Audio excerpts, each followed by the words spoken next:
There is sticker shock in the dairy section. The price of a standard dozen eggs more than doubling in 12 months. In December, a carton costing an average of $4.25, a massive jump from $1.93 back in January of last year. But while inflation is wearing down the pocketbooks of many Americans, the blame for the price hike can be mostly put on an outbreak of bird flu across the U.S.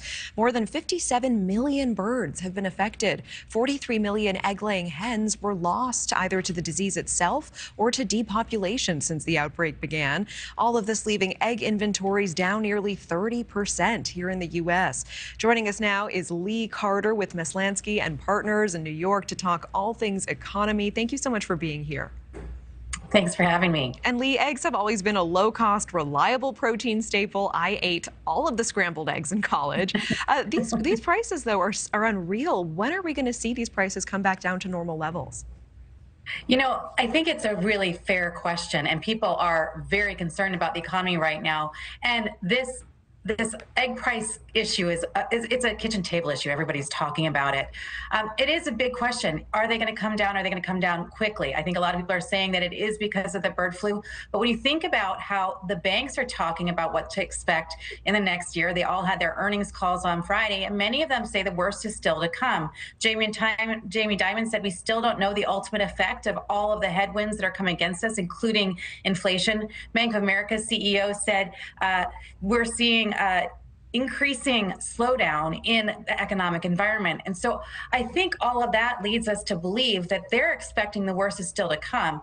JP Morgan is expecting that a mild recession later in 23 and early 24. So I don't think that we're going to see prices come down real soon.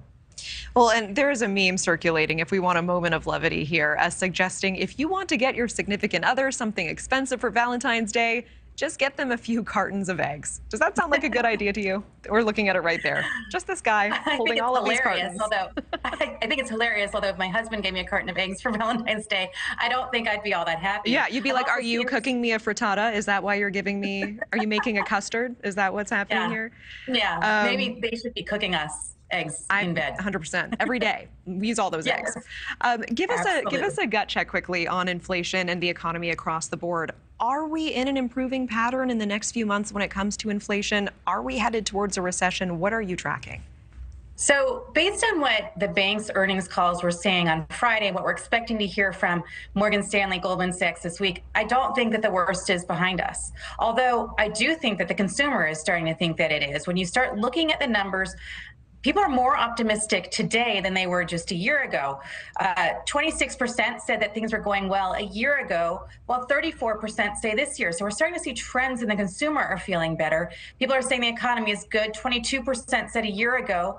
31% say the economy is good today. So I think people are starting to feel optimistic and more hopeful.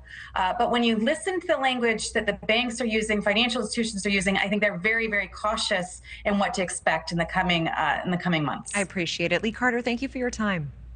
Thank you so much for having me. Meanwhile, thank you for watching. Go to newsnationnow.com to find News Nation on your television provider. And don't forget to click the red subscribe button below to get more of News Nation's fact-driven, unbiased coverage.